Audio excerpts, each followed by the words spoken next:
Welcome everybody. Good morning. So I am Srinivas. I am from Biome Environmental Trust / Solutions. And today session is about rainwater harvesting, the basics and how to conserve water. Right. So uh, without further delay, we'll get started. Before that, just a quick thing about the Biome Environmental team. So essentially, at Biome, we're a fairly small-sized set of team, less than I think around below 20 people. So, and we work on water conservation in and around Bangalore primarily, right? And at Biome, actually, we have architects team also, but we are part of the water team. And as part of the water team, there are two arms to it. One is the Biome Environmental Trust, which is the NGO part of it. So as part of NGO, we work with government agencies. We work in public spaces to, for example, to regenerate open wells, to do rainwater harvesting in government schools, etc. And the majority of our work happens as part of the trust. We also have the second arm in Biome Water Team, which is the Solutions Private Limited, where we also provide consultancy for design, not for implementation, in case somebody wants to go for, let's say, rainwater harvesting or grey water treatment. So that's a short thing about Biome. Let me move to the next slide. So before I get started with the rest of the slide deck, right, I just want to also clarify why we thought this session will be useful. So as part of our work, we get inquiries from various people, individual households, people, apartments, and layouts, and sometimes institutions also for rainwater harvesting primarily. And but what we noticed this year, especially given Bangalore's water stress situation, is that we were getting a lot more inquiries than usual. So we thought it will be useful to have one common session where multiple people can attend and get to know about rainwater harvesting. I think most people that are attending might have some idea about rainwater harvesting and water conservation, but we will try to cover as much as possible. So that's the purpose of this session, to kind of have a common forum where people can come together and then understand about this topic. And also the slide deck is designed in such a way that most of it is not very technical. I mean, we will be talking about rainwater harvesting. Actually, the mechanism is quite simple, as you'll hopefully discover along this session. So it is not too technical. It is fairly straightforward. And like Uma mentioned, any questions, just you can post it on the Q&A box, or we'll have also a Q&A session at the end and can talk about that and address your question. So what is Biome's approach, right? So in general, these are the principles that we try to follow. First thing is, of course, water conservation. And as we all know, when water is very much essential thing that we all need, right? Not just for our consumption, but also for various activities. Like, for example, if there's construction activity, it requires water. And if you have tech parks, then they need water for cooling and all that, right? So there are multiple places where water is required, and it makes sense to conserve it. And of course, we want to go for sustainable water management. And why management? Because water is a not an infinitely available resource. So, and as it happens, Bangalore is not nearby a perennial river source. So the amount of water that is available, especially in Bangalore's context, is limited. So we want to manage it in a sustainable way. And in our design, we try to go for low maintenance approach because like many of you might have already experienced, it is easy to install a system in place, right? But it is difficult to maintain it. So we sometimes observe that when we install rainwater harvesting system and then revisit that place a year or so later, will it be in the same shape or not, we don't know, right? So maintenance becomes important. So we try to go for low maintenance solutions. And also the solutions are designed appropriate for that particular context and need and the situation. So there is, of course, there are general principles, but there is no cookie cutter approach that we follow. All right, going to the next slide. Yeah, so let's talk a little bit about integrated water management. Like I said, water needs to be managed because it's a resource that is, finitely available. So integrated water management is a framework for, like it says here, sustainable decentralized water management for houses, layouts, campuses, industries. And these are the principles, three main principles here. One is we try to use local water sources as much as possible. And what are these sources? Rainwater, of course. And then um, when we use water, there is, of course, wastewater that is generated. So we look at how to treat it and then potentially using that wastewater. Then we also stress more on the open well water wherever possible rather than bore well. And we'll discover the reason for this as we go along, right? So, yeah, so we try to emphasize on open well water. The other aspect is, of course, to reduce the demand. I think individuals, not everybody will be aware of how much water they are using with respect to what the standards are. Are they using more than average, or they are using less water? So this is something that we also want to bring into the awareness of general populace so that the demand can be brought down as much as possible. And then, of course, we have to create a balance between the supply and demand, right? Let me, what I'm going to do is I'm going to turn down this thing so that I can see this slide. Yeah. All right. So we talked about the principles, and here are some of the methodologies that we follow as part of IWM. One is, like we spoke about, water conservation and demand management. Use rainwater, harvest it, store it, and try to use it for as much purposes as possible. Then we talked about demand management, where that is where the water metering comes into picture. And we also advocate a slab-based water tariff because that kind of makes people more aware of what is their usage, and then that potentially can, and practically we have seen that it brings down the water demand. And of course, try to reduce water usage to the extent possible.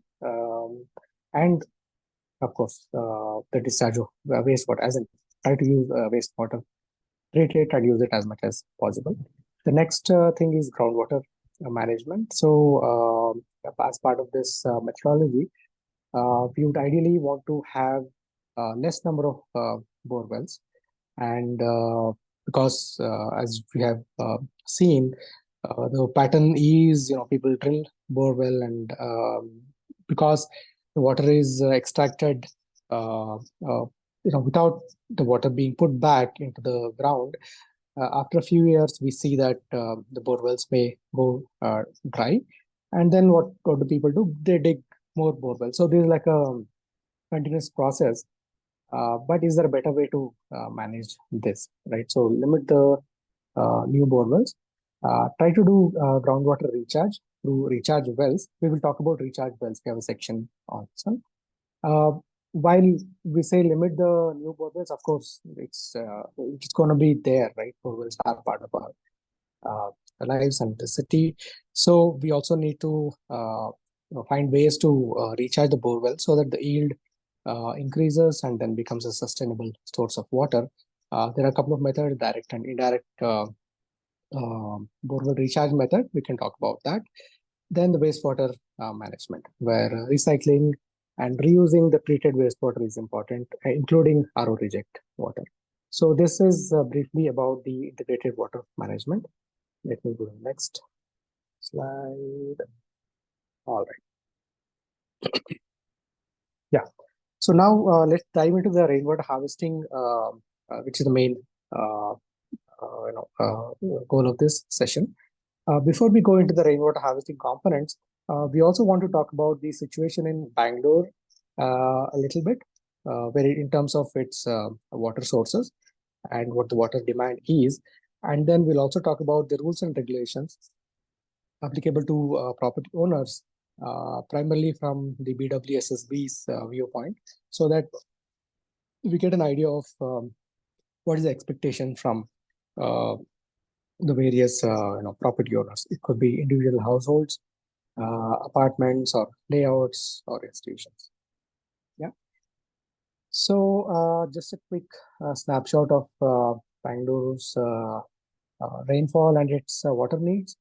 On an average, Bangalore receives around 970 of rainfall annually, right?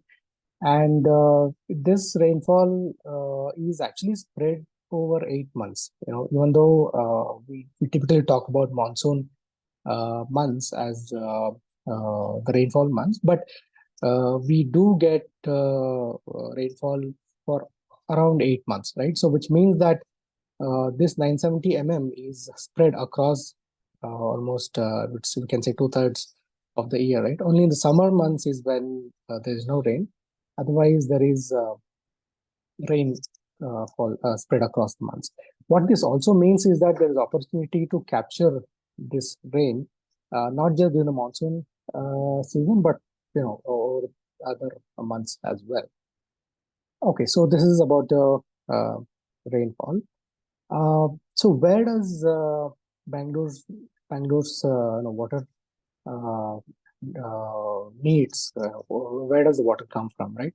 So the primary source is from river Kaveri, but unfortunately it is around 100 kilometers away, the nearest reservoir, that's in TK Halli, right? So BWSSB has mechanisms to pump water from Kaveri from around 100 kilometers distance, and then they bring it to the Bangalore city. However, the Kaveri water doesn't meet all of Bangalore's needs, especially in the Bangalore's peripheral region and more towards the IT corridor. We see that a lot of people are still dependent on groundwater, and by groundwater we mean borewell, and it could be a borewell that that particular layout has, or they might be getting from tanker waters, but tanker water is also nothing but borewell water. And it's a staggeringly high number in the sense, as it is mentioned here, 40% of Bangalore is dependent on groundwater, right? So this is something that we cannot ignore. And so it makes sense to see what is the situation of groundwater, how do we replenish it? And as we have seen this year, it's a water stress situation, and this particular source has depleted.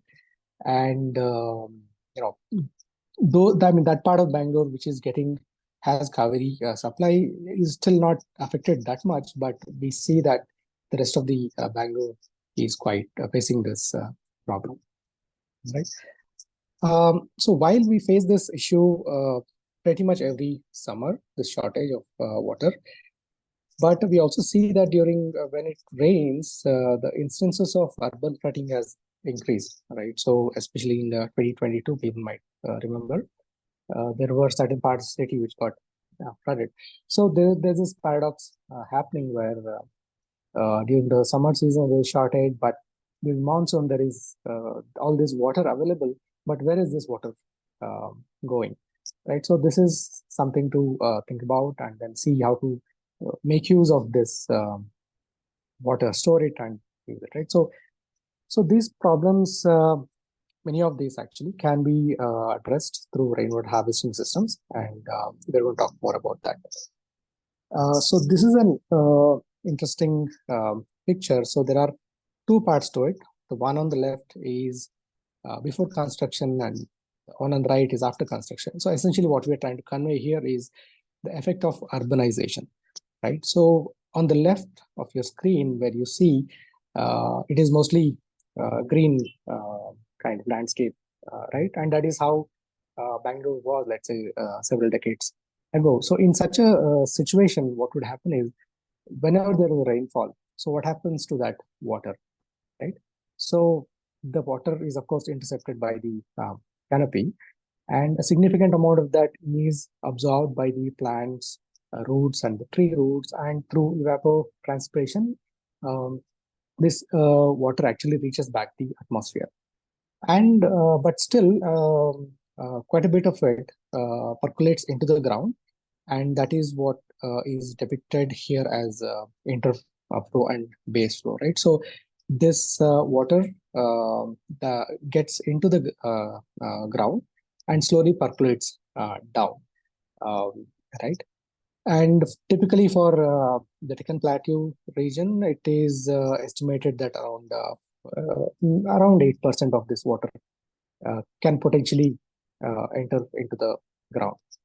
However, last few decades, through rapid urbanization, what's happened is we have put up, of course, we have put up many buildings, we have asphalted the roads, and even our driveways and pathways are either concretized or covered with pavers, right?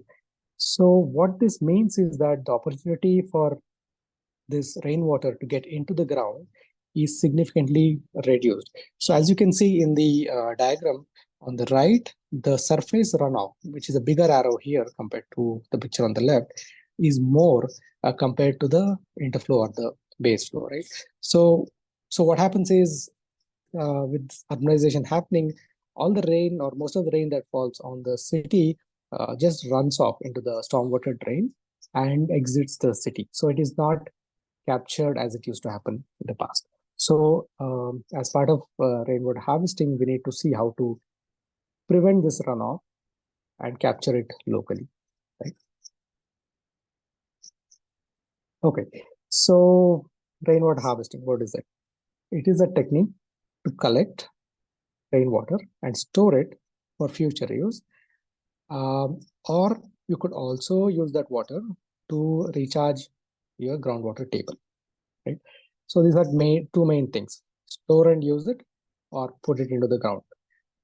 Then, when it comes to rainwater harvesting systems, there are main components that we need to keep in mind. One is the catchment.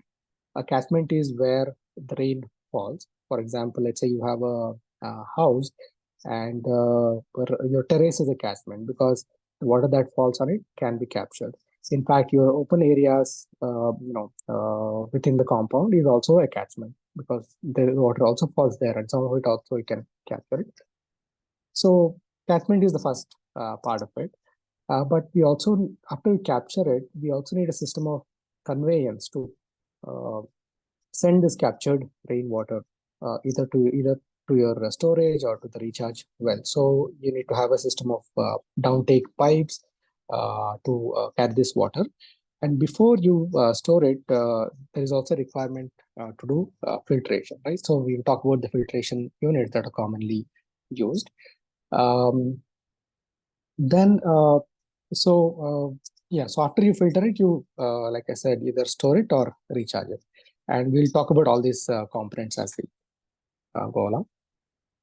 And before we get into the deep dive of the rainwater harvesting system components, there are a couple of slides which I want to talk about from a regulations perspective. So these regulations have been brought out by BWSSB, which is the agency that manages water and sewage in Bangalore. As far back as 2009, BWSSB made rainwater harvesting mandatory in Bangalore. However, it has been adding um, more rules to this, to like for example, to increase the capacity of how much you are expected to capture, and bringing in penalty and all that. So we'll cover those things. So as it stands today, when as per the regulations, there are two things. One is for the terrace area, right? So the requirement is that your um, harvesting system should be such that it is capable of capturing 60 liters or more per square meter. So let's say if you have for example, somebody has a 60-40 site, right? So approximately, assuming that let's say there is 1 meter setback that is provided, that leaves roughly, as per my calculation, 150 square meter of terrace area. So when we convert this using this specification, which is 60 liter per square meter, so you can do the math.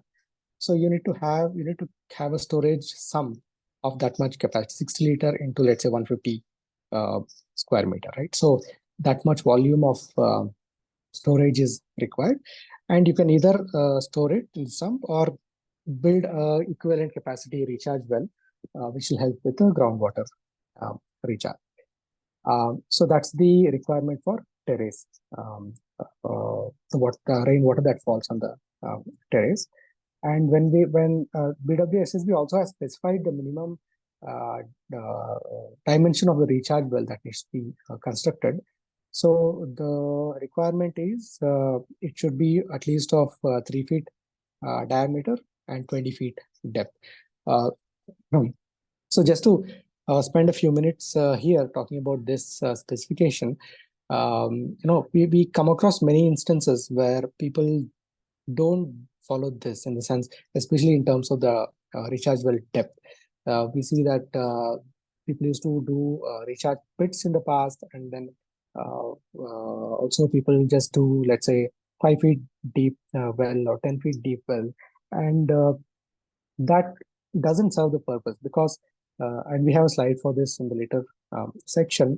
If you look at Bangalore's cross section of the Bangalore's geology, we see that there is a topsoil layer, and after that occurs the weathered zone, which is porous layer and which is capable of holding water, right? So this layer occurs around 20 feet below the ground level. So if the recharge well is constructed at a shallower depth, let's say 10 feet, it is quite possible that the water that is captured, instead of getting into the ground, most of it will be just absorbed by the tree roots, right? So the purpose is not served. So this is an important specification that I wanted to kind of point out here. So if anytime you are constructing recharge well, make sure that in Bangalore area, this is applicable to Bangalore area, try to go at least 20 feet deep. You can go deeper also, but 20 feet is the minimum, right? And then, so we talked about the terrace, and then there is also the rest of your property. So we said that we took an example of 60-40 site, and then the building could have a terrace of, let's say, 150 square meter. The rest of it is called as open area, and this could consist of your driveway, your garden.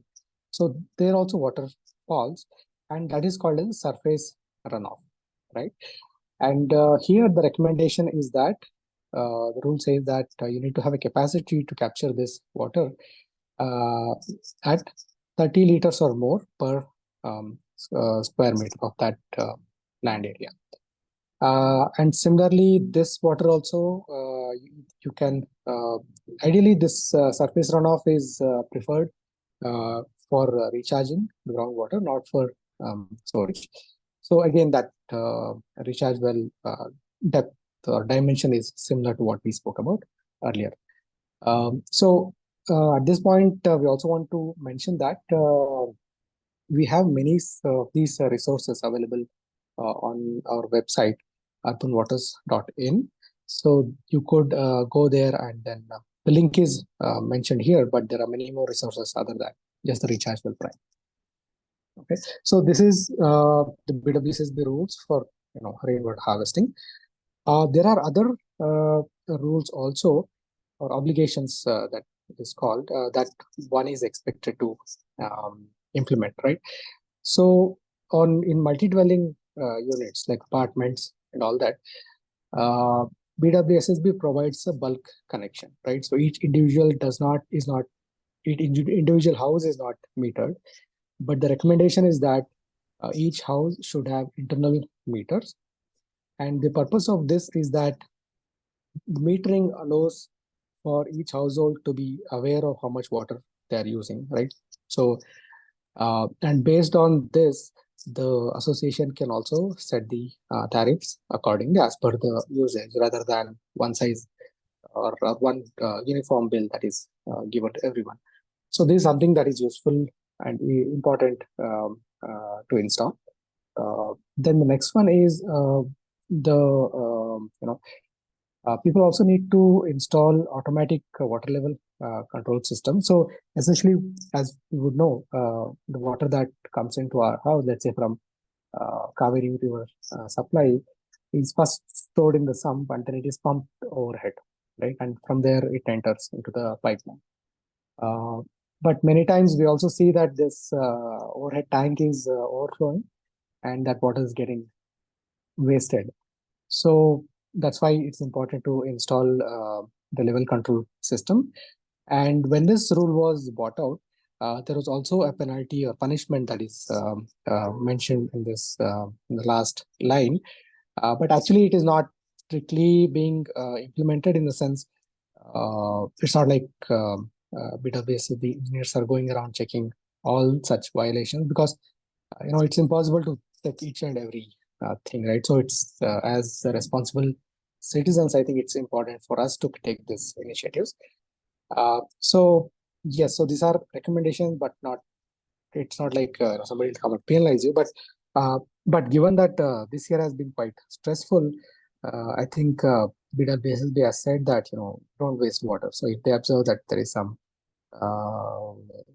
overhead tank from where water is overflowing, then it's quite possible that they may penalize the person. Right. And specifically for this year, there are new notifications that BWSSB has come up with. We would have read about these in newspapers.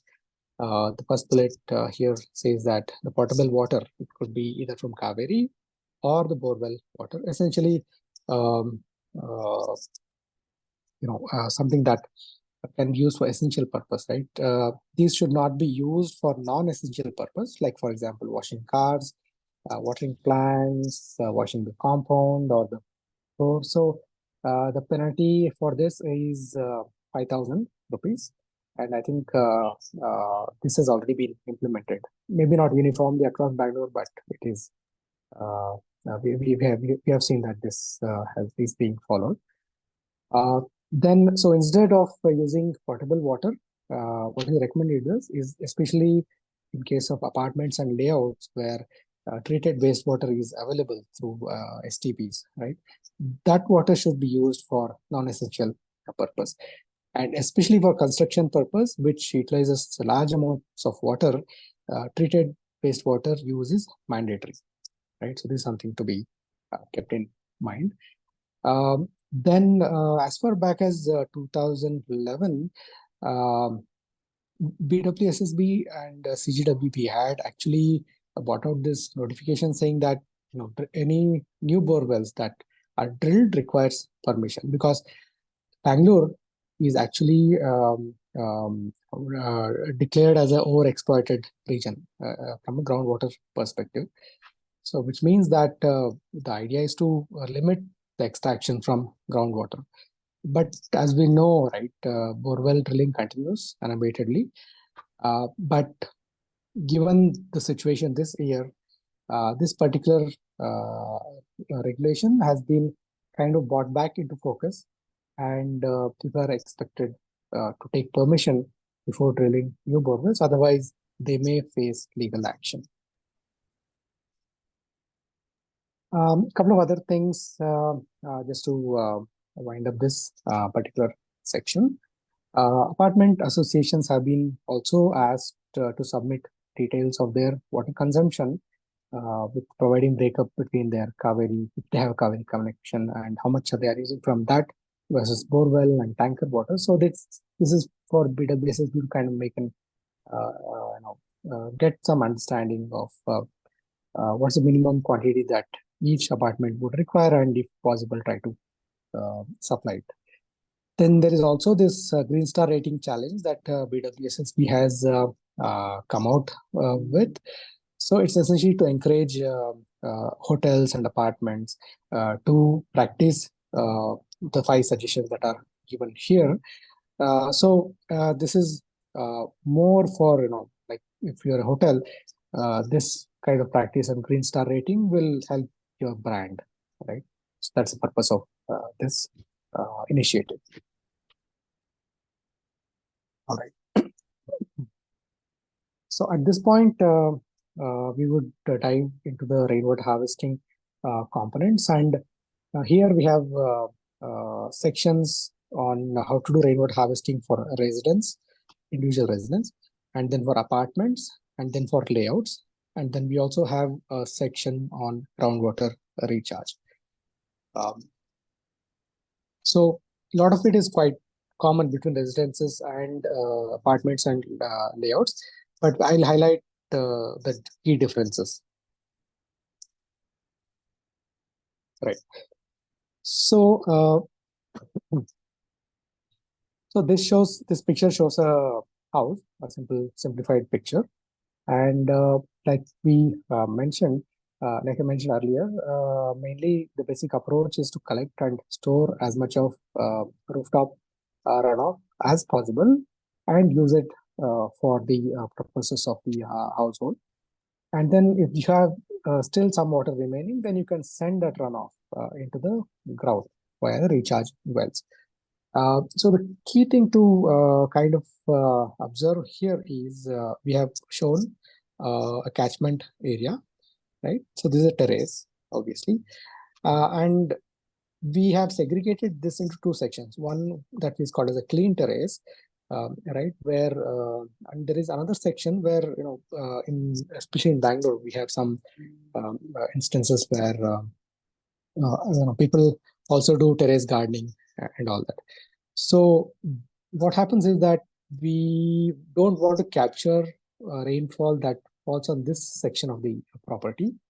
The simple reason being that people might be using manure, and of course there will be some amount of soil that will run off. So this kind of organic matter may get mixed with the rainfall. So we want to segregate this section by using a simple parapet kind of thing here that is shown. And the rest of the catchment area, which we are calling as clean terrace, can be the water that falls on it can be captured using a system of downtake pipes, right? So typically, there will be when the house is constructed, there is provision to send this water to the ground level. So we want to bring them together using a system of pipes and then collect it at one common place. So like it says here, maintaining the terrace is very important, right? So like regular cleaning should be done, and a lot of leaf debris or bird poop should not be allowed to to be collected on the terrace. And also if you are storing, let's say for example, any detergents, chemicals on terrace, that is not recommended because that will get mixed with rainwater, right? So make sure that the terrace area from which you're capturing the rainwater is kept clean and maintained well. So yeah, right. So these are the components listed here. So again, clean terrace means clear water. So this cannot be emphasized anymore. As you know, right? Rainwater is like one of the purest sources of water. So if you capture it, it will have very little contaminants. So if the terrace is kept free of leaf litter and all the, like I said, chemicals should not be stored there. That water can be safely captured and reused. And it is also recommended to paint the terrace with a reflective coat, right? That is also quite important, especially in this age of climate change, so that the terrace doesn't become too hot. But nevertheless, irrespective of the main purpose, it will also help to keep the terrace clean and tidy. Like we said earlier, if you're doing terrace gardening, that area should be separated and that rainwater should not be collected for storage. So what happens after this? What was it? The terrace water is collected or enters your the downtake pipes. So there is a structure called as first drain separator and flush system. So essentially, what happens is that uh, even after the terrace is kept clean, there will be some amount of fine dust that would have collected. So the first couple of minutes of rainfall that falls on the terrace rinses this dust, and let's say some small leaf litter that might have fallen there since the last cleaning that was done, right? So this water is collected in a separate limb of this pipeline. So the first few millimeter of rain, the first few minutes of rainfall enters this first rain separator, and once this limb, we'll look at, we have picture of this coming later. We'll get a better understanding. The overflow then enters into the filtration structure. Now this clean water that is entering the filtration structure, right? So there are a couple of options. One is the masonry filter, or you could also go for a wall-mounted filter. It depends on the particular situation of the house. If there is space to construct masonry filter, that is a good approach to go for, because it's much easier to maintain, and it is also more effective based on observation compared to wall-mounted filters. But wall-mounted filters are also an option. And this filtered water. So, and also we have a picture of filter coming up later. I'll talk more about that in that slide. And then this water needs to be, or can be, or should be stored. And then the storage tank can be either a sump, or if there is constraint, you can also collect it using a simple rain barrel. A rain barrel is nothing but your, in overhead tanks, we use the syntax tanks, right? So the same thing can be kept at ground level and water can be captured. And the other thing is that, especially during heavy rain instances, these sump tank, the rainwater sump tank or the rain barrel will get quickly filled up.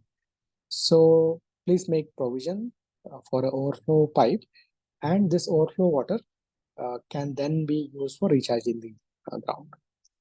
Or if not possible, let it out into the stormwater drain. Right.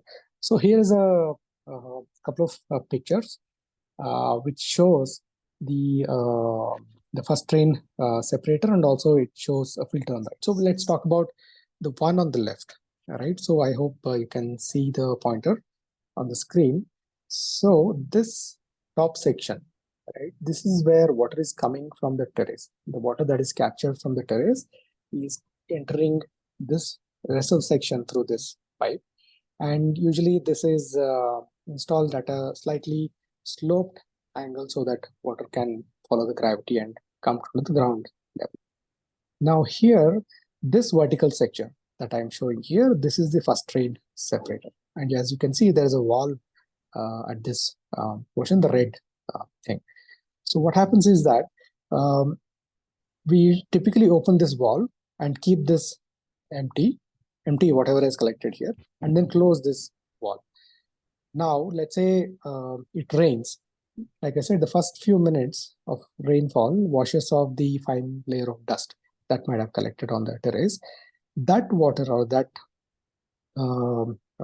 dusty water, if one may call it, gets collected in this limb, right?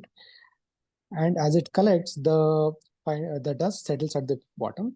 Then the cleaner water rises up, and as you can see, overflows in this Y-shaped section horizontally, and then enters into this portion. Here, this is a wall-mounted filter. So the water that you get in this filter, it will not have the fine dust or little leaf debris that might have collected. And then it goes through further filtration, and this pipe, which is entering the ground, is would have been connected to sump, though the sump is not visible here, right? So that's I think this picture is a clear indication of how the first drain separator works and the principle behind it. On the similar in the right side also, you are seeing a similar structure. Here, instead of a wall-mounted filter, you have this masonry filter, which is shown here at the ground level. Again, just to trace the flow of water here, this is a section where water is coming from the terrace and it flows horizontally and then vertically enters this section, which is the first drain separator in this particular instance, and you can see the wall also. And the clean water then flows through this Y section and enters the filter. So, so while we are on this slide, a couple of things to also clarify is that we get questions on what should be the size of the masonry filter, or what should be the size of the limb of this first drain separator. So typical thumb rule is that the capacity should be 1 liter for every 1 square meter of your terrace area. So that's a thumb rule. It can be slightly less, slightly more also. The other thing that I also want to point out here, I think, is even for this masonry filter, right? The water that enters, by the way, this was a rainwater harvesting installation that we did in one of the schools in Sarjapur and Anekal region. It's called Bidirguppe Government School. And just for education purpose for school children, we also did painting on the wall to show what is inside this filter, right? And we have a picture of that actual picture, but so that kids can look at this and get an understanding of what is there inside. And it's written in Kannada here, but what it means is that there is large-sized gravel at the base, and then it is separated through a perforated mesh, and then there is a charcoal layer here as a second layer, and on top of it again there is a perforated mesh, and then there is a small sized jelly stones that are layered here. So the water gets enters this filtration system and then gets filtered through this small gravel, then charcoal, and then large sized gravel.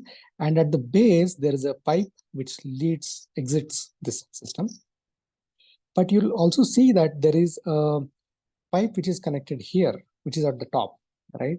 So it also serves an important purpose because, like in heavy rain instances, it is quite possible that this structure itself will get filled up quite quickly, and this is a mechanism to let that overflow water into the either your storage or the recharge structure. So, so this is also an important part of this filtration mechanism, right? So let me move to the next slide. So this is a picture which shows the inside of a masonry filter and the stages of its construction. So as you can see here, first they have put large-sized jelly stones, right? And then this is the inlet where the water comes in. After that, it's covered with a perforated mesh. Then there's a charcoal layer that is been put. Then on top of the charcoal layer, there is one more perforated mesh, as you can see here. And then on top of it, there is small-sized jelly stones. So it's a very simple structure to get constructed. If somebody is newly constructing their house, they could use their existing contractor to get this built. Or even if you want to go for it afresh, it is not a very complicated system to build, right?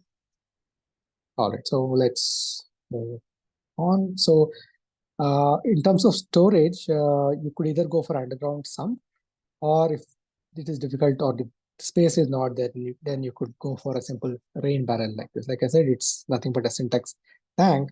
And then on top, this second picture shows the lid being opened. This is a pipe which is bringing in the filters, or rather, in this case, it is just the direct, after the first drain separated, the water is entering into this thing. What has been kept here is a small plastic bowl. This is a light yellow color. Now, maybe you can, hopefully you can differentiate between this main barrel structure and there is a small tub kind of thing which has perforations at the base. So you can place this on top of it, and there is a perforated mesh that will take out all the debris, right? So the filtration system mainly removes physical impurities, right? So that's the main thing to keep in mind, right? So we talked about the catchment, we talked about the conveyance, we talked about the first drain separator, then the filtration, then the storage. Then the last stage of rainwater harvesting system is the recharge well.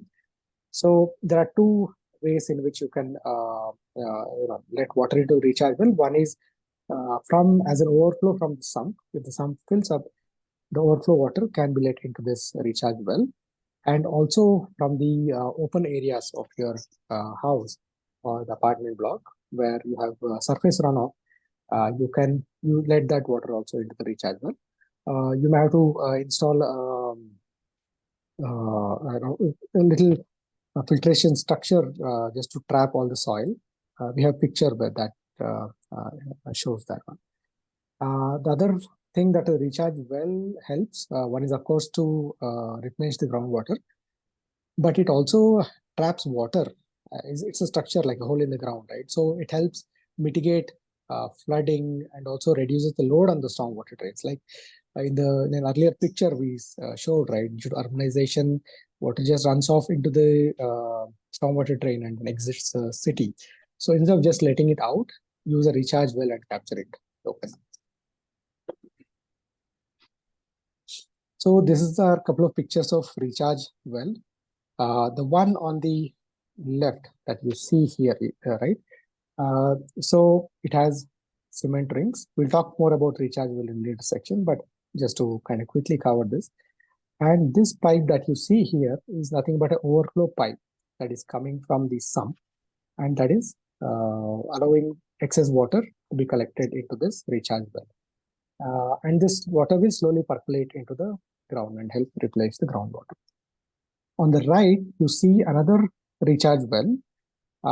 Here, in this case, the purpose is to capture the surface runoff. Right. So what you see here is the person has made a kind of a drain inlet here.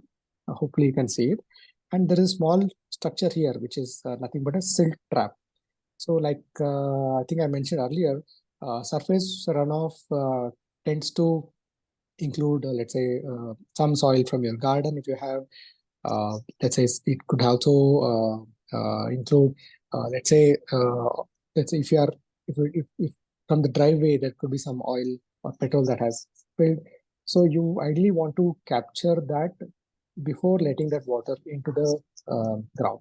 So this is a small silt trap that has been built. So water gets filtered here, and the solid debris is captured, and then there would be a pipe from this silt trap which leads into this recharge, right? And this recharge well is, of course, all recharge wells are covered with slab and mesh for safety purpose. Okay, so we talked about so far what you need to do or what one needs to do if you want to do rainwater harvesting in case of residences.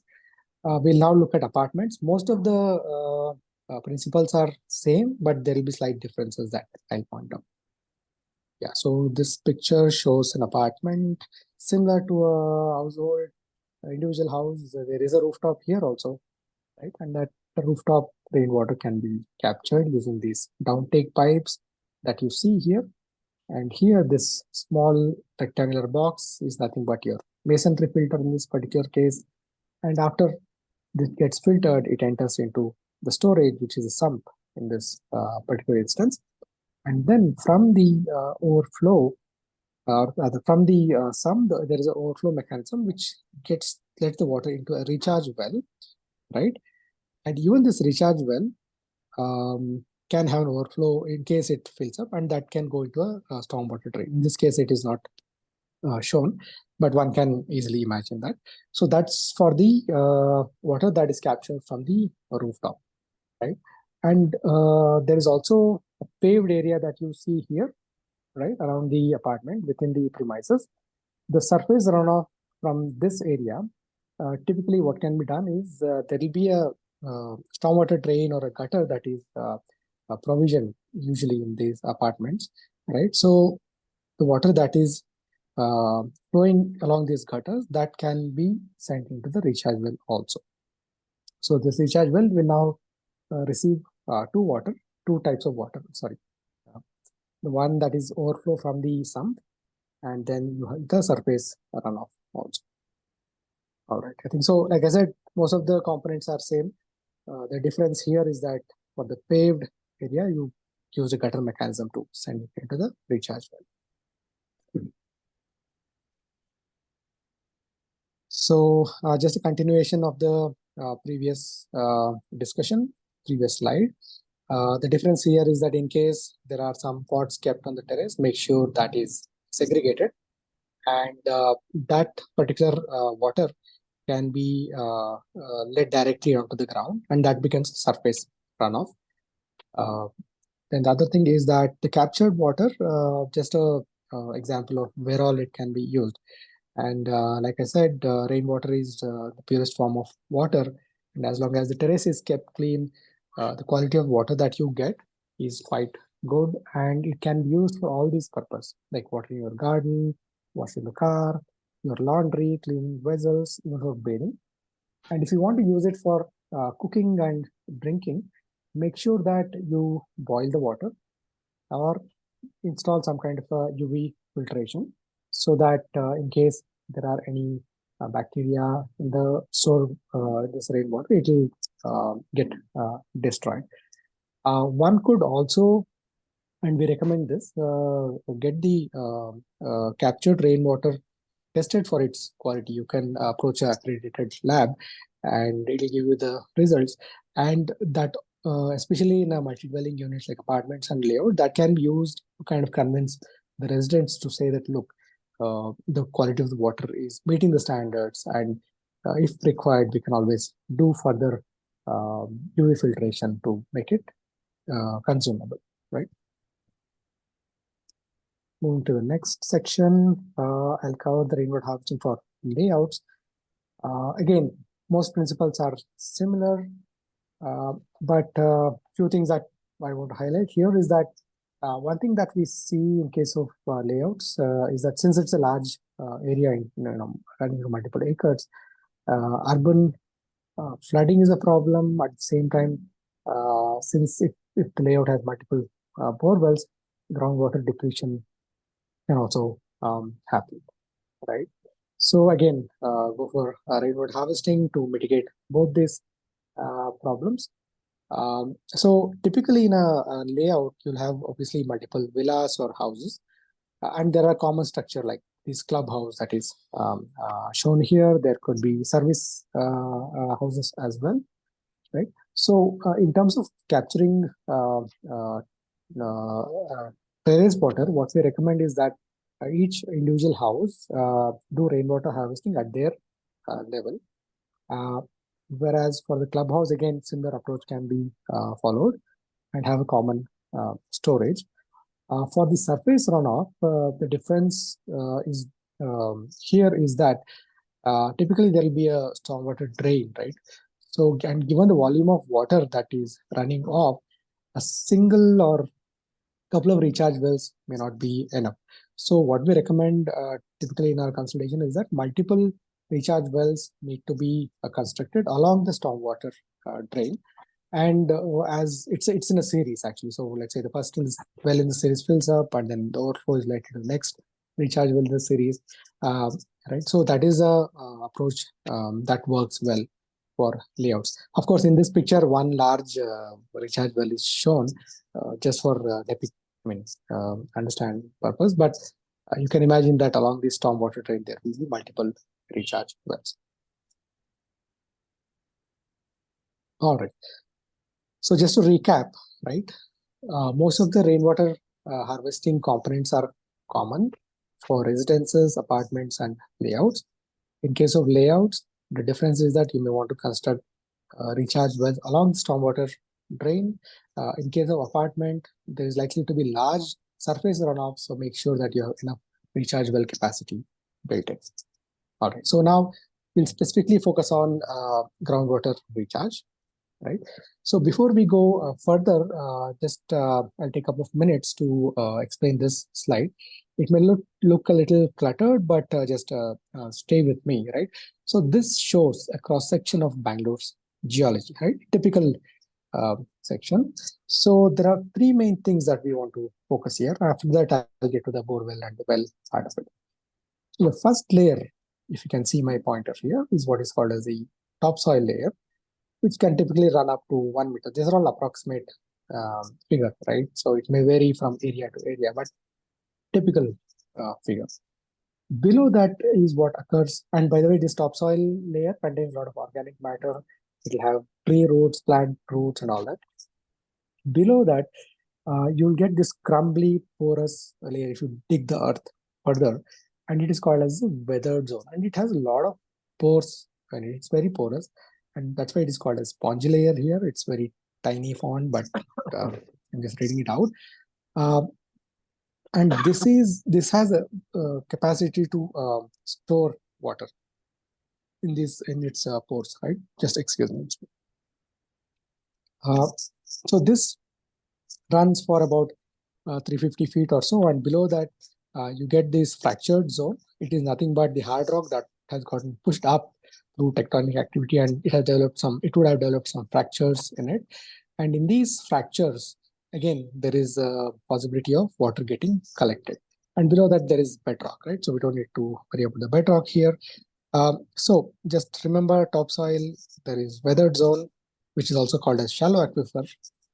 And then there's a fractured zone, which is called as a deep aquifer, just a technical term. So the rainwater that falls on the ground slowly percolates across the topsoil layer, then the shallow aquifer, and eventually these pores get filled up. Now let's look at the other part of this picture. One is it shows an open well here, right? Typically, open wells are maximum 60 to 80 feet deep, because it's manually dug, right? So it cannot go too deep also. The thing to notice here is that the open wells draw their water from this shallow aquifer region, right? So, and that's very important for our discussion. Whereas bore wells, you see these vertical lines here, right? They are dug very deep into the ground. They penetrate through the shallow aquifer zone and then enter into the deep aquifer zone. And that is where they draw their So just remember, open wells equals shallow aquifer, bore wells typically deep aquifer. The other thing to point out in this picture is also that, all this is it's a cross section, right? So if one looks at the ground, all this is not visible. So internally, it is quite possible that the shallow aquifer has connectivity to deep aquifer. See all these vein-like structure that you see here. The shallow aquifer would be allowing some of the water to get into the deep aquifer, right? There is also possible that there are some shallow aquifer which do not have any connectivity, right? So it's a confined aquifer, shallow aquifer. And the thing to remember here is also that this water has taken decades to get collected, right? But through indiscriminate extraction, since we don't know how much water is there, right? So people just pump out from bore well. If it gets emptied, obviously the bore well will go dry. And then the next thing is to dig a new bore well. What we need to be thinking about is how to put back water into this while we are extracting, right? So, and that's where the recharge wells come into picture. So you see a recharge well here, which is shown. So the captured water, in this case, the stormwater drain lets water into the recharge well, and then that replenishes the shallow aquifer first. And from there is also a chance for it to replenish the deep aquifer, which may help, revive dry bore wells and help its yield as well. So just an introduction into cross-section of Bangalore, right? And this, we'll talk a little bit more about this as we proceed further. So groundwater recharge slide 1, how does groundwater recharge work? So here you can see an open well and a bore well. Let's say we start extracting water from both of them, right? And here the shallow aquifer has water, the deep aquifer also has water. Let's go to the next slide. And if we do over extraction, obviously both will dry up and there is no more water. So it's like the example that is shown here. It's like withdrawing money from a bank account without making deposits, right? So here, a recharge well has been done to capture the water. And from here, there, the water enters into the shallow aquifer region and then hopefully into the deep aquifer as well. And this water, which would have otherwise, flown in the drain and away from the city, is now has a chance to enter the ground. So, like it says here, over a period of time, and if you do sustained recharge, it is possible to refill the groundwater table, and that will revive the bore wells and also the open wells, and make this groundwater a sustainable source of water. Like we saw earlier in the session, 40% of Bangalore's water needs are met by groundwater. So unless we go for this sustainable option, the wells and bore wells will go dry and will face this stressful situation. The other thing that I just also want to point out here is this section here, which says that the subsoil through which the water flows from the recharge well, right, that itself acts as a filter, and therefore there is no contaminants that might have from the surface flow will not enter the deep aquifer or the shallow aquifer. So it is the filtered water that you're actually getting from your open wells and bore wells, and the earth is doing the filtration for you. So here are a series of pictures which shows how our recharge wells dug, right? So as a first step, a soil is excavated. This is a manual process. As you can see, this person has dug the cylindrical hole and the soil has been excavated. And you can also see here, as one digs, you'll find different layers. It can differentiate it by the color of the soil. So it's quite interesting what one encounters below their feet, right? After that, the concrete rings are lowered one by one into the well. So these ropes are used so to gradually lower them. You can see these people doing that. Then, so here is where you have a series of cement rings that have been layered one on top of another. So what is also done is that there's a gap between this earth here. You see this red structure and also this cement ring. There's a gap here. So this gap is filled with jelly stones. This kind of helps reinforce the well structure and prevents soil from collapsing. Right, so jelly is filled there. Then after that, you get this kind of completed structure here. Right, so you can see that the cement ring has been brought all the way till the top, and there's a gap here in which the jelly stones have been put, and this is also covered with a slab, and also preferably with these kind of safety grills, because that, in case especially if there are kids and all that around, you want to take this kind of precaution, right? And also, like it says here, it shows this person extracting water from the recharge well. Now, the recharge well, while we say that it is used to recharge the groundwater table, over a period of time, the recharge well can also start holding water if the water table raises, and then that water can be extracted and put to use. So a couple of examples to kind of corroborate what we have been saying so far. So how do we know that this mechanism will work, right? So a couple of examples. One is this Rainbow Drive layout. It's a layout along Sarjapur Road, right? Around a little over 10 years ago, they had run out of groundwater, right? All their bore wells had dried up and they were purchasing water from tankers. And as a community, they took a decision to fix this problem. So they dug 360 plus recharge wells, right? And then, so which meant that all the rain that this layout was receiving, they were not letting it out into the stormwater. It was getting captured locally. And over a period of 8 to 10, 9 years, what we have observed is that they have become water positive. All their dry bore wells have revived. They are able to pump out water from this. So from being water negative, they became water positive. That's one example. Similarly, IIMB campus, they dug 57 recharge wells around 10 years back. And 4 of their dry bore wells have come back to life. So just a couple of examples. I mean, there are more examples, but just to tell that this actually works. So when we talk about recharge wells, right, one is of course to purpose is to send water into the ground. The other thing that it can also help is with basement seepage. So there are areas, right, where the water table is quite high. The subsurface water flow is also quite significant. Because of this, when one digs basement, let's say for parking purpose or whatever, the walls of this basement, because the water doesn't have anywhere else to go, it will just come and make, get collected in the walls, and then you can see that it is kind of wet and it has those marks developing on the thing, right? So, and obviously that's not good for the building structure as well.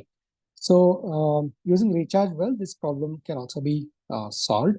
So here there is one example, actual practical example of a multi-story building in the commercial street area, which was seeing this seepage issue. And we actually consulted with them, and then we identified that there is a subsurface flow potentially coming from nearby park area, right? So we recommended digging wells at specific locations. So they went for 3 wells, and these wells were 6 feet wide, 35 feet deep,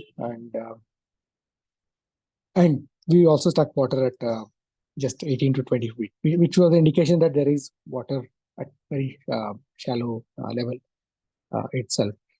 So after this intervention, 1 year down the line, we saw that the basements were completely dry.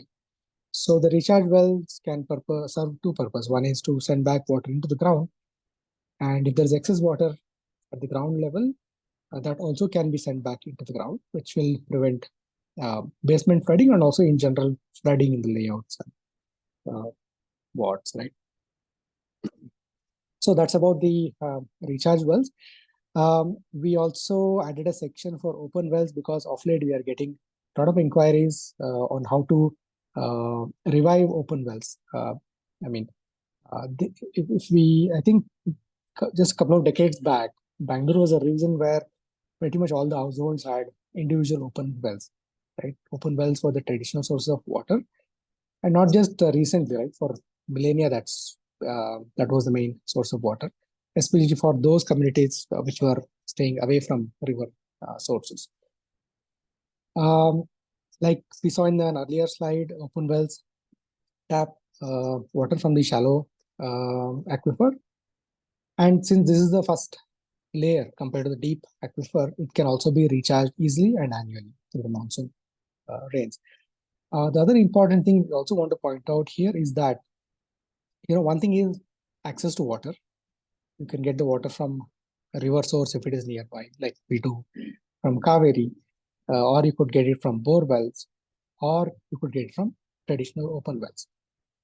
Now, apart from the access side of it, access to water side of it, one also needs to keep in mind how much energy is being expended to get this water, right? Like for example, in case of Kaveri water, since it is being pumped from 100 kilometers away, you can imagine that it's quite costly. And the cost of water is typically measured or mentioned as rupees per kiloliter, right? So the cost would be quite high. The energy cost would be quite high. Whereas from a deep bore well, because the water is being pumped up from, let's say, a depth of 1,000 feet, or nowadays 2,000 feet is also common. Again, you have to work against the gravity. The pump has to work against the gravity to bring water to the surface. So there is energy expended. Whereas in case of open wells, since the depth is, let's say, around 50 feet, right, not as deep as borewell, the energy cost is very low, right? And especially in this current scenario of climate change is something to be kept in mind, that the less energy we expend, the better it is for our climate. The other thing, last bullet is also important. I just want to spend a minute here. The open wells talk to us. What does it mean, right? What does it mean? I mean, because one can visually see, look into the well and see how much water is there, right? And this water level fluctuates. During monsoon, the water level will be quite high, and during dry season, the water level will go down. So one can visually see that the available water is decreasing in dry season, and one becomes conscious of it and consciously reduce their water usage. And that's how it's been happening. Not just in urban areas in the past, but even in villages, that's what happens, right? People reduce their consumption if the availability is low. Whereas, if we compare this to a borewell situation, borewell is just a 6-inch, 9-inch pipe which goes very deep. You don't know how much water is there, at what level is it. So that becomes you're not consciously using the water. So open wells are structures which are beautiful structures. I mean, this one that you see here, nicely painted with a pulley and all that, it can become a landscape thing also for where it is constructed, and it is a living structure. It talks to you, right? A couple of slides comparing borewell and open well. I'll just quickly go through it. Open well, millennia-old method. Borewell is a more recent innovation, though it has become more popular, and people have forgotten open well. Can be dug by hand. Borewell is machinery. Diameter is 3 feet. Max is 60 to 80 feet, whereas borewell can go much deeper. Taps into shallow aquifer. Borewell taps into deep aquifer. Easier to recharge open well because shallow aquifer region is where the rainwater first reaches. Recharging borewell is can be quite challenging. It can be done if we place the recharge wells near the borewell over a period of time. The borewell, like we saw in the case of Rainbow Drive and IAMB, the borewells also revive. But one thing that we need to keep in mind is that the borewells, when we are putting recharging borewell, the water that enters in deep aquifer, we need to ensure the water quality is good enough, right? Otherwise, we may end up contaminating the entire deep aquifer. And if one person contaminates it, like we saw in the earlier picture, the same aquifer might be serving multiple other neighboring borewells, right? Those borewells will also start getting contaminated water. So one needs to be careful while recharging borewells, but it can be done. And like I said, the water level is visible in open well, whereas in borewell it's not visible. Yeah, so cost of the open well, roughly for 3 feet by 20 feet, around 50,000 rupees. It may vary depending on the well digger that you employ, but it is around rough figure. One can use it as a guideline. Of course, digging a borewell is runs into lakhs, and the more deeper, the more costlier. And like I said, the cost of pumping water from a open well is very low, right? It can be as low as rupees 2 per kiloliter, whereas for bore well, it can run into 18 to 30 rupees per kiloliter. The other thing that we want to keep in mind with respect to open well is that since it is at the surface, if the surrounding of the open well needs to be kept clean. Otherwise, solid waste, and if there are sewage lines nearby the well, there is possibility that it could enter into the well and then contaminate it. So one needs to be mindful of this and then be aware of it. Borewells are, of course, deep, and contamination through sewage and solid waste is not there. The contamination there is what is mentioned here as geogenic. So essentially, the minerals from the rock, leads us into the, or rather, gets into the water like fluoride, arsenic, and all. So both these, all these parameters can be tested through a proper water quality test. And easy to clean open well compared to bore well, and because it's a narrow structure, right? It's sometimes pump gets stuck inside, silt enters, and then blocks the water sources. So it can be quite messy. So all this is not to say that bore wells are bad, right? Feel free to go for bore wells, but try to use open wells and recharge wells as much as possible. Okay, so I think we are pretty much at the end of the session. I have just a couple more slides.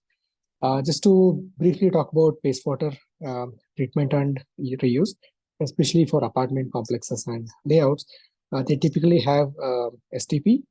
The treated water from this is used for flushing and watering the garden. And what also happens is that there will be extra treated water left over, right? And typically it may be discharged into the stormwater drain, which is a wasteful thing to do, right? So a couple of ways that one could go about addressing this extra water is that, of course, first reduce the load on the STP by doing demand management, right? So that also reduces the operating cost of the STP and the monthly maintenance cost. So one is to, of course, the first step here is to control how much wastewater enters into the STP. That's one way. Second thing is, if you still have extra treated water, look at options of selling it or giving it away, especially for construction projects. And you could also go for treating it further. In fact, there are solutions available in the market where you can treat this to tertiary level or potable quality, and in fact, you can consume it. One can consume it, right? So it's just a mindset thing that the community needs to get over. I know it's not easy, but it is possible, and there are apartments which are doing this. Quickly to talk about the demand management. What does demand management mean? Try to control the amount of water that is required at any given level. All right. The first step to do would be to do water metering, especially in apartments, layouts. Otherwise, it's a bulk connection from, especially if you're getting from BWSSB, or even if you're drawing from 2 or 3 bore wells, each individual household may not know how much water they're consuming. So if you go for water metering, and if you give them, a bill which says this is how much of water that you're using, then residents tend to become conscious, right? And they may reduce their consumption. And in our practical experience, we have seen that if you compare before water metering and after water metering, it brings down the water consumption by more than 40%. It's quite a significant amount. And that's, when I first heard about that, it was quite surprising and shocking, but that is the effect of, being aware of what you're doing. Next thing is, of course, to bill this water. And for billing the water, what we call as production cost of water, it is not just about the cost that is incurred for pumping the water, but there is also infrastructure that goes into this entire thing, right? The treatment facilities need to be maintained. You have water treatment plant, then there are people who are maintaining that. There is HR cost associated with that. Then if you have installed it, obviously the capital recovery needs to be. So all these parameters need to be fed into when somebody wants to decide what is the, how should the bill look like. And of course, this is a conversation that the association can have with the community, and then get a buy-in and then go for this. Then next is the slab-based water tariff.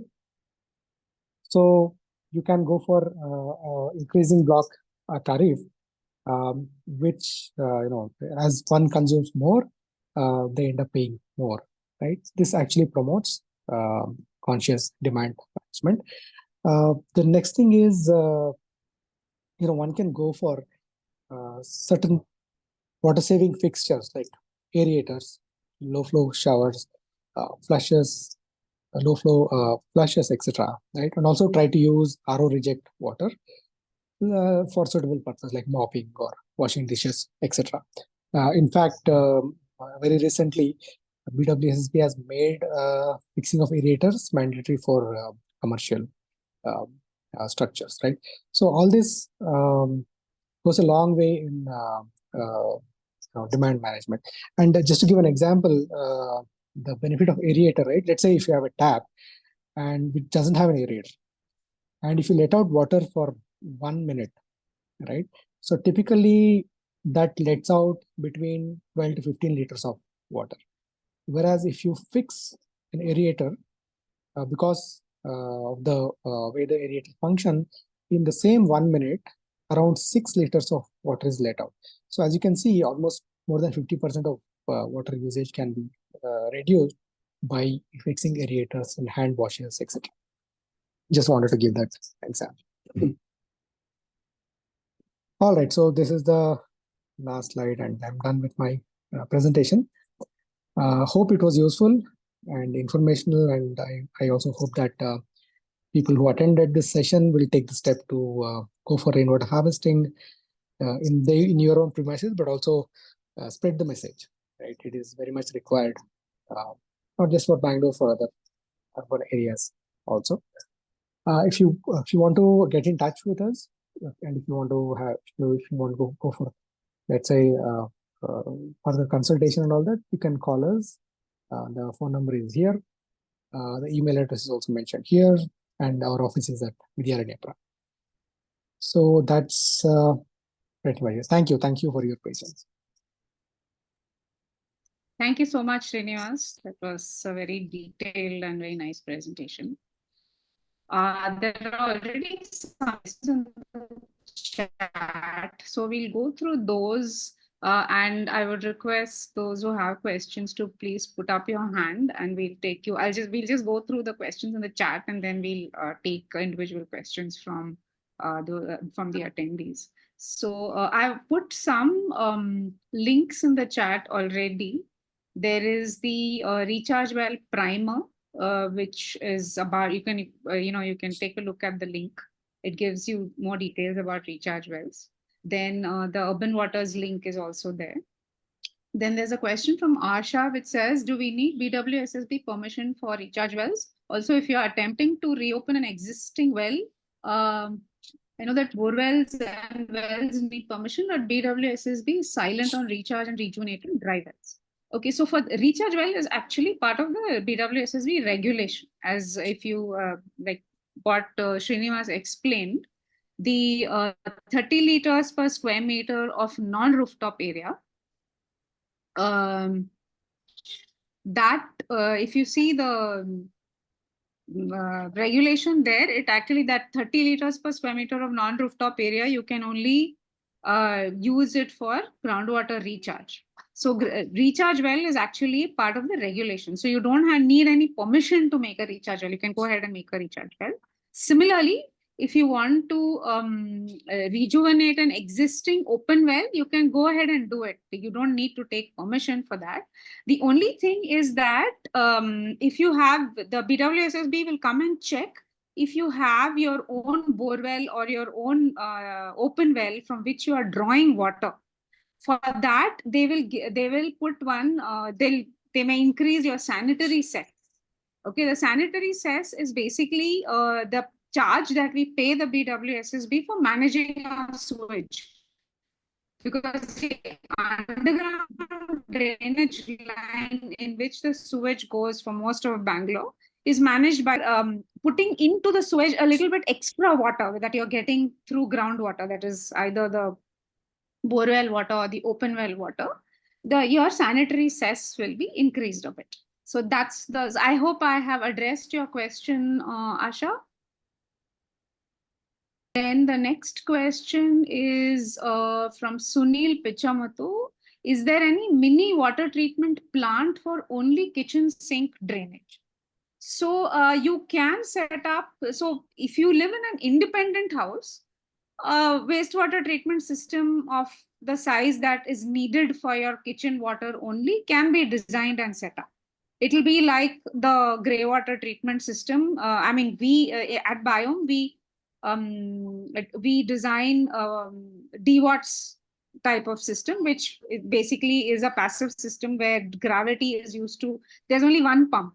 If you want to set up the system on your terrace, you have to pump the water up, or if you want to set up the system on the ground, then you pump the treated water up to a tank if need be. Otherwise, the entire system basically works on gravity. So you can definitely set up, the size depends on the volume of water that is discharged by your kitchen. You can't do this if you stay in an apartment. So, and what the easiest way to actually use the kitchen wastewater is to, collect it in a drum or a bucket. And like, that's what, especially since this crisis started, I've been doing this for a while, but I'm doing it even more, how shall I put it, more meticulously and judiciously ever since this crisis started. Basically, just keep one big towel in your kitchen sink, do all the washing there, then take that tub, take that water in the tub, put it in a drum, or take it directly and water your plants. So that you can, and very importantly here, you need to use organic dishwashing soaps. If you use your Vim bar and all of that, your plants will die. So you have to use organic dishwashing soaps, then your plants will be fine. There won't be any problem. I hope I have answered your question, Sunil. Then Diksha is asking, is there any penalty if someone hasn't implemented rainwater harvesting system? Also, how can it be integrated in new and old constructions of independent houses? So, questions first, yes, there is penalty. Now, various somebody who stays in an old house can claim regulations came into place. So how can you expect me to put in rainwater harvesting? Well, that could be an argument, but look at it this way. From a practical point of view, it makes sense to put in rainwater harvesting no matter how old your house is. And most of the time, rainwater harvesting systems are being retrofit onto existing houses. So that's not an issue at all. It basically, the design has to be adapted according to the existing construction and the existing space available, and see based on that, the rainwater harvesting system can be designed and installed. There shouldn't be a problem, no matter when the house was constructed. Oh, Diksha has got one more question. I spoke to a few people on using rainwater harvesting and using rainwater, but they mentioned that they did not find even rainwater to be appropriate quality to be used for basic purposes. How can we address such misconceptions? Okay, so the simplest way to test the quality of rainwater is to get it tested in a lab. Any water, you can give water samples to water testing labs and ask them to test it for drinking water standards. And the test will show you the result, whether the water is potable, what is its quality, whether it needs any further treatment, etc. So generally, our experience has been that stored rainwater is of excellent quality. In fact, I personally have seen a case where there was a rainwater tank which had got rainwater stored for the last 2 years. The water had been in that tank for 2 years. They had not taken it out and used it, and they had another tank where they were filling tanker water. So then I advised them to go and test both. And when the test results came back, the 2-year-old stored rainwater was of much better quality than the new, couple of days old tanker water. So rainwater, as long as it is collected from, and the whole system is there for collecting the water, the pipes, it will be good. There is no need to worry. But in order to reassure oneself, one can always get the test done. And how to change the mindset? Well, I hope people will believe the test and change them. Hello, Go ahead, Uma. Shiv. Yeah. Sorry to interrupt you, but just to address the earlier question, which was about the penalty applicable for not implementing rainwater harvesting. I just Yeah. want to add that what the rule says is that if rainwater harvesting is not implemented as per the recommendation, on top of the water and sanitation bill that you get, 25% more penalty will be added for the first 3 months. And if it is continues beyond 3 months, then it will be 50%. This is for the residential. For commercial establishments, it is for first 3 months 50%, and then for after that it is 100% on top of their water and sanitary charges. Just wanted to add that. Thanks, Srinivas. Yeah, that was very useful because I didn't mention that. Great.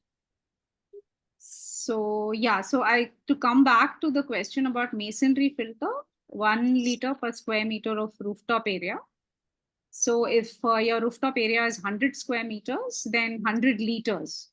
The volume of your filter and your first range separator should be 100 liters. You'll have to convert the liters into cubic feet, and then you can make the filter.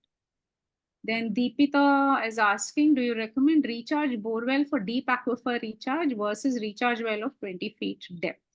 So this is a part of it was answered by Srinivas when he talked about borewell recharge. So you can do borewell recharge, but you have to be very, very careful about the water quality, because you are sending water directly back into great depths. For instance, if you a borewell which is 800 feet deep, for instance, and you want to use, and it was yielding for some hours and then it ran dry, and you want to recharge it, remember that whatever water you are sending is going right down to the source of the borewell water. So it has to be very, very good quality water. So the only water that you should use for sending it directly so deep is very, very clean rooftop water, the same kind of water that you would store in your rainwater tank and use in the house for all purposes. So that is very important. So you can definitely use borewells for recharge, but the water quality should be excellent. The advantage of a recharge well over doing deep borewell recharge is that because the recharge well is only about 20-25 or max 30 feet deep, there is a lot of soil that underlies it. If you see the picture that Srinivas is showing, there is a lot of soil that through which the water passes, and the soil actually acts like it cleans the water as it passes through it. And so by the time the water reaches the deeper aquifers, it's fairly cleaned, it gets cleaned up.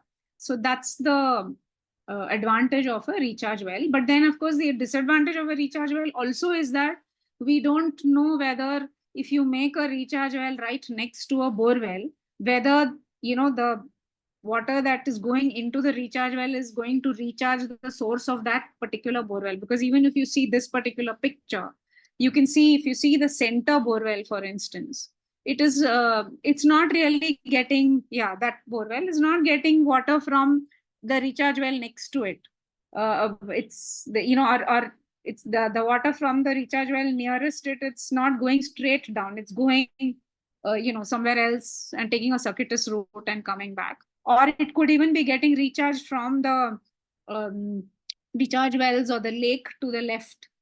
So that's the thing, because we can't see underground, it's a little difficult to figure out exactly where the recharge point for a deep borewell is. It could be several kilometers away from the location of the borewell for all we know.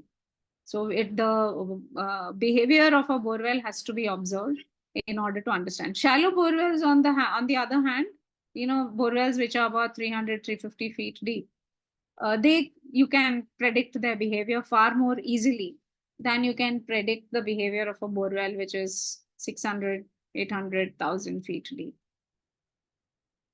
Okay, then there's a question about whether we'll be uploading the PowerPoint. We will upload the recording onto our YouTube channel. So the YouTube channel the link to the YouTube channel has been posted in the chat. Please subscribe to it and turn on notifications so that you will get a notification whenever we upload the video. Parinay Jain is asking, can you recommend few agencies whom one can contact for a proper rainwater harvesting setup? I've posted the link in urbanwaters.in, helpful contacts. If you go there, there is a list of rainwater harvesting consultants. You can get in touch with any of them.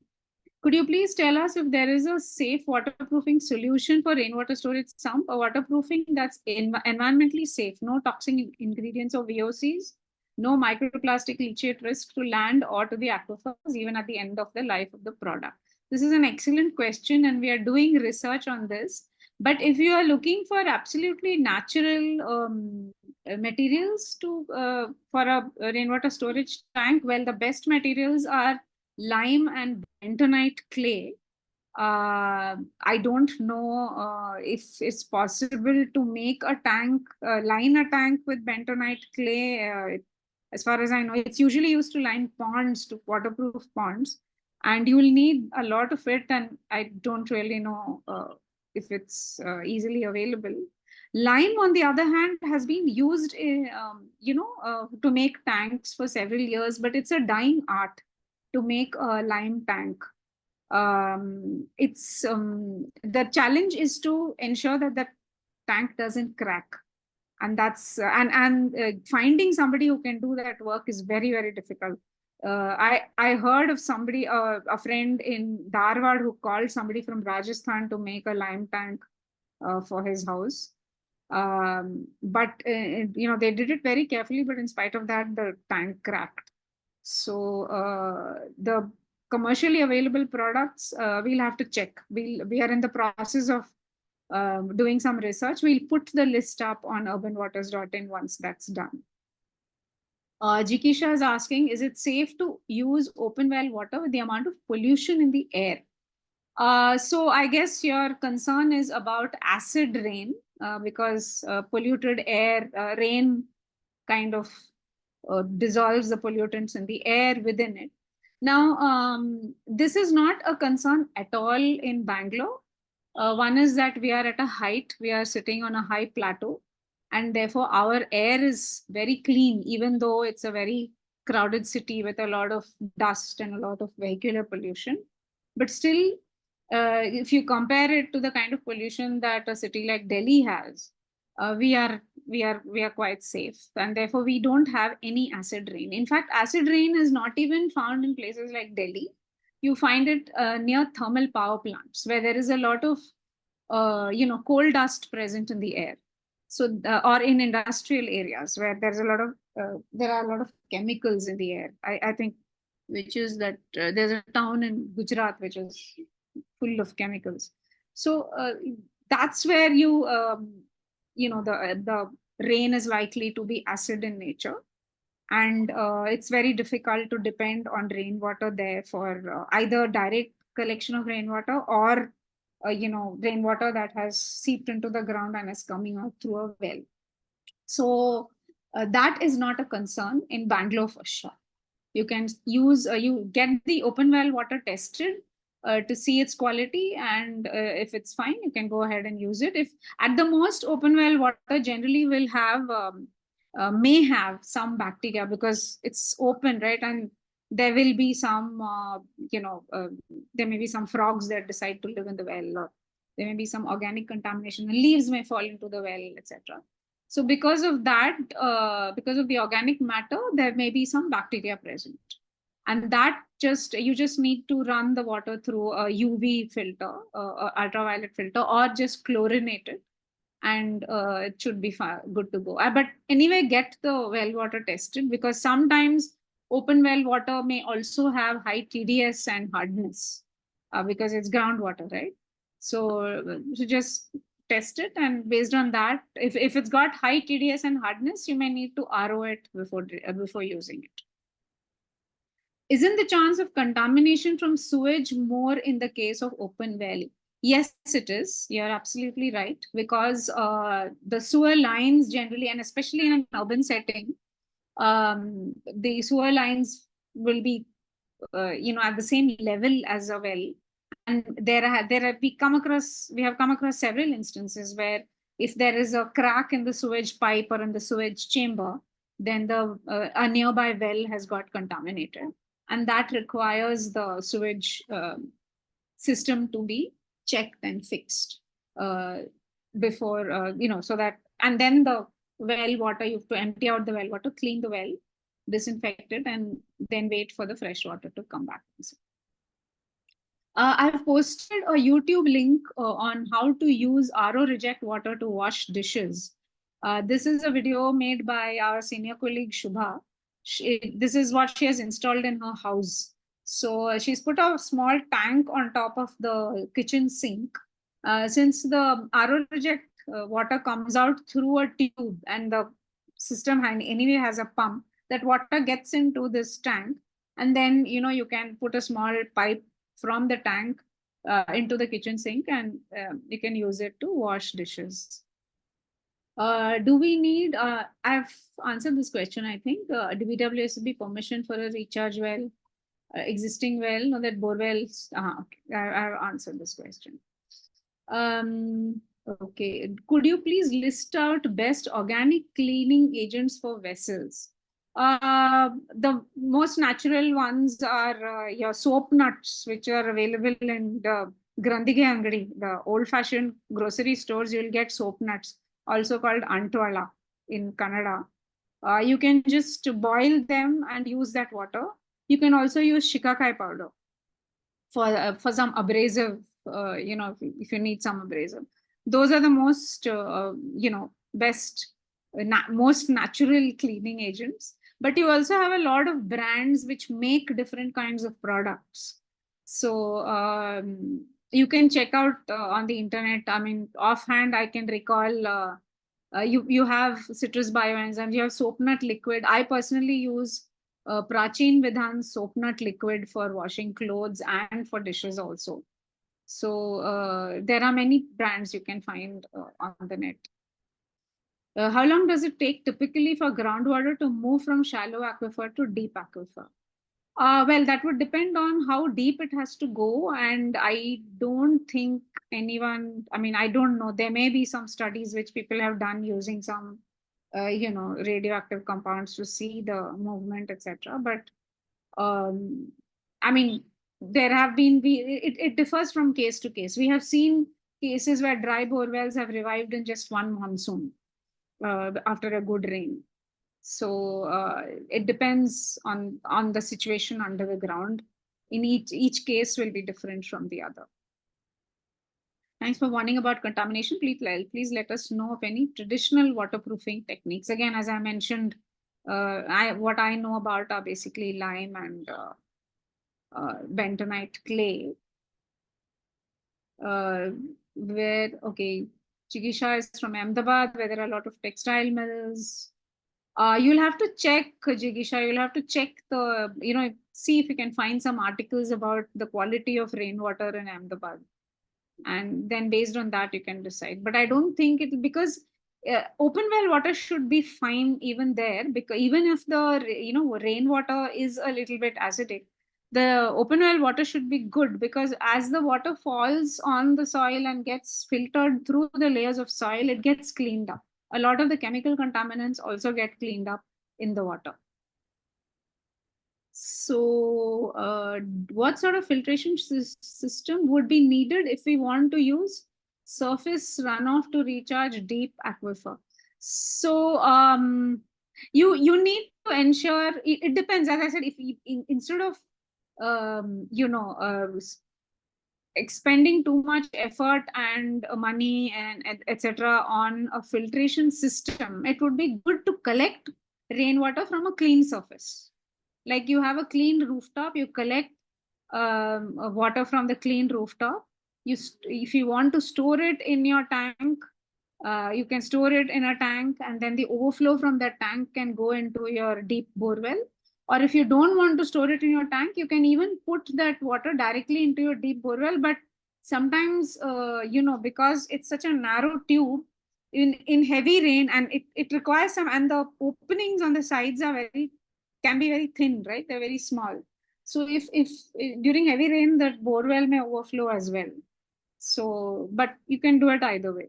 That would be an easier way than to, for instance, try and use surface runoff for deep. So we always say, do not use surface runoff. Surface runoff is water that runs on the surface of the ground. Do not use that for deep aquifer recharge or deep borewell recharge, because it's full of mud.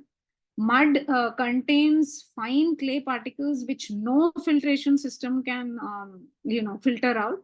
It will go into the borewell, and it may even block your water sources over a period of time. And then, of course, if there are dissolved contaminants in the surface runoff, that will also get into your deep aquifer.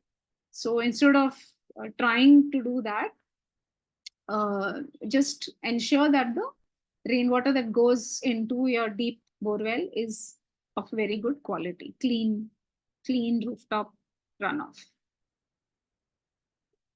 Okay, I understand, but actually our apartment wants to collect surface runoff, so trying to make sure recharge is done safely. So if you want to collect surface runoff, you can collect it in a pond. Like if there is space, for instance, to dig a pond, you can collect the surface runoff in a pond. So in the pond, and then use that water only for certain things. So what happens is that in the pond, in the rainy season, that pond is likely to hold water only during the rainy season. The mud and silt that flows in along with the surface runoff will settle at the bottom, and then the surface water, the supernatant water, can then be pumped and used for non-potable uses. You can use it for cleaning, like washing cars and washing the compound, watering plants, things like that. So that's what we call type B water. So you can do that, but seriously, you cannot use it for recharge. Even the supernatant water, after all the silt has settled down, it will still need some amount of treatment to render it clean enough to recharge a deep borewell. So that's the thing. I've heard of shallow recharge wells getting blocked over time, many years. Any solution? Yes, you have to desilt them. What happens is that they get silted up, and that happens to open wells also. So all wells will get silted up, or even ponds happen. You keep hearing about lakes being desilted, right? So everything gets, because of the rain and because of runoff coming into it, which carries soil and which carries the reason is basically again the clay particles. They kind of form an impervious layer, and that prevents water from percolating through the layers, through that clay layer basically. So it needs to be removed periodically, and that's why every few years you'll see that the lakes in Bangalore are being desilted. Similarly, even the recharge wells will need desilting maybe once in 3 or 4 years. Would geotextile filter help? See, any extra thing that you put in will require maintenance, and you'll have to remove the geotextile filter, clean it, put it back, all of that. Hello? Uma, your voice is not. Yeah, now it's audible. I was so I was talking about, did you hear my point about desilting? I said that just like how lakes need desilting every few years, even the recharge wells also need desilting. You need to desilt them periodically, maybe once in 4 or 5 years or something like that. So, and to ensure that their percolation ability remains good. Geotextile. Go ahead. Would this mean removing all the gravel and like everything that you've put inside? So you basically like remove the whole thing and then clean it and then put it back. So would this mean that you remove all the gravel and everything that you have put inside the recharge well and then clean all of that and then put it back again? Okay, so what you are talking about is a recharge pit, not a recharge well. So the design that we recommend for recharge wells, and you should take a look at our recharge well primer. We do not recommend putting any kind of, any jelly or anything inside the recharge well. It's an open structure. Okay. So there is nothing to clean inside. See how it is, no? It's inside. It is absolutely empty. It's just water inside, and and there is no lining at the bottom, so the water percolates inside. Okay, So, okay, got it. so you don't need to put anything into a recharge well. You just need ensure that the rings are there to support the sides of it so the soil Okay. doesn't collapse. So the gravel is between the rings and the soil. Yes, yes. The gravel is Okay. basically, yeah. So that's what you can see in the picture on the right side. Right Okay. in the top, the gravel is between the rings and the soil. That's basically to kind of support the well, support the rings. What happens when there's a big storm event and the entire recharge well gets Full. filled up, and where would the water go? So Because every recharge well is should be designed with an overflow pipe. So at the and that would go into a overflow pipe, stormwater drain. yeah, that should go to the stormwater. So that's where the Okay. excess water will go. Okay, got it. Thank you so much. Yeah.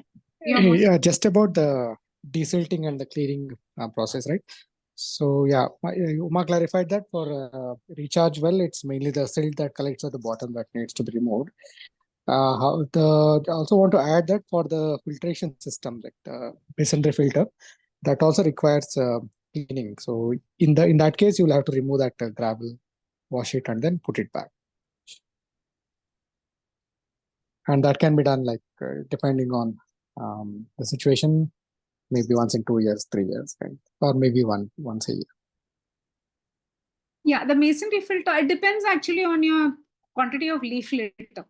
If you have a lot of leaf litter coming into the masonry filter, then it's better to get it cleaned once every, before the rains start every year.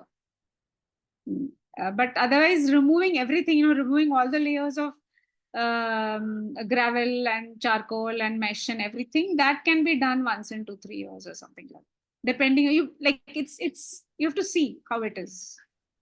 If you feel it needs that cleaning every year, it's actually ideal to clean it every year so that your filtration system is in good. It's clean and it's nice and it's working well every year. In one of the initial images of the rainwater harvesting system where you showed the first rain separator, there was this kind of filter, a black color filter on the left side image. Yeah. So that's for leaves and anything else. Yeah, usually for this kind of black box. Yeah, the black box is a filter. What is it? What is it It's called? a wall mount. It's a wall mounted portable filter, right? Okay. So it is quite compact. What is it called? Where can we get it? So there are multiple. Go ahead, Uma. Yeah. This brand is called Nirain. Okay. And you have different brands. So we thought we heard of this brand. We thought we'll try it out. So this brand. So basically, it pushes all the leaves out, is it? Actually, in this case, so many leaves also don't reach the filter because there is a mesh at the, the opening from the terrace to the pipe itself. Okay. To the exit pipe there itself. Not so many. Okay. It depends on. So there are many interventions that you can put in between. Like you put a mesh there so that, like for instance, if you have a lot of leaves falling the terrace, then the leaves will block the pipe very soon. Yeah. So you have to ensure that you keep the terrace clean and the terrace is swept right. very frequently when it is raining, especially. You'll need to put a mesh there at the opening where the water exits the terrace into the pipe. There, one wire mesh you'll need to put so that leaves don't go in and block the pipe. So it's mainly for particulate debris. Okay. So these filters are mainly to remove particulate debris. So just to add to that, just to add to what Uma was saying, right? So one is of course keep the terrace clean. The other thing, so even if there are some debris that will initially get collected in this first rain separator limb, right? And so ideally the debris should not be getting into the filtration system. So after a rain event, what also needs to be done is that one needs to go and open this valve, right? The one that you see here. So which means the dirty water that's collected will just flow onto the ground, and then this will get emptied. Then you lock the valve and keep it ready for the next rain. So try to make a system where lot of debris doesn't enter the filtration system in the first place. That's the Right. Yeah, exactly. So the situation here, like I said, that people want to do surface runoff, collect surface runoff from the road and deep recharge it. And so would you do consultancy with regards to coming and studying the place so that we can convince people that that might not be the safest way of doing it? Could you help with that? We do offer consultancy for rainwater harvesting system strategy and design. So we can talk about that separately. Okay. So yeah, so you can send us an email, Deepika, Okay. and yeah, we'll get back to you on that. Okay, sure. Yeah. Yeah, water@biome-solutions.com. You can email Okay, us. yeah, I will do that. Yeah, but thank you so much for answering all my questions. No problem at all. That's what we are here for. Uh, Then Jayashree has asked, can we use open wells during rainy season? Yes, definitely you can use open wells during any season. Then do you help in consulting for designing a recharge pit in an independent house? Mr. Naidu, the recharge pit itself doesn't require too much design, especially for a house. Basically, you have to locate it in the lowest portion where the surface runoff can go and enter it, and then you can make it. I mean, we have a list of well diggers in the urbanwaters.in website. You can call any of them; they can dig it for you. And if you have a rainwater harvesting tank, then the overflow from that tank, the plumber can just put one pipe from the tank, overflow pipe from the tank to the pit, to the recharge well. We call it a recharge well, not a. Sure. Thank you. Uma, I also want to add here for all the participants, right? Yeah. We spoke about recharge well, and like we explained, it's a open structure. We don't put gravel in it or any other material. In the past, when people used to do it, but what we have observed is that if one goes for a recharge pit, right, which is essentially you dig a hole and then you fill it with some gravel and then sand and all that. So a couple of things happen. One is over a period of time, the gaps in the between this gravel gets silted up. So which means the effectiveness of that recharge pit reduces, right? So which means you have to make it work again. You have to remove all the gravel, clean it, and then put it back. That is one. Second thing is because you are putting all that gravel, the capacity of that, if you imagine it as a cylindrical column, the volume reduces. The volume that of water that it can hold reduces. So instead of doing all that gravel and filling it with gravel, better thing is to go for recharge well. Keep that cylindrical column empty for safety purpose. Put a grill and slab on top, and that will do a much better job. Just wanted to kind of add that because we didn't explicitly cover this point. Correct. Yeah, it's very useful to have said this. Yeah. So any idea when the grey water video will be uploaded? We'll do it soon, Deepika. We're kind of very caught up with so many calls coming in. So yeah, we'll do it soon. You'll get a notification as soon as it's done. Are there any other questions? Does anybody have anything else to ask?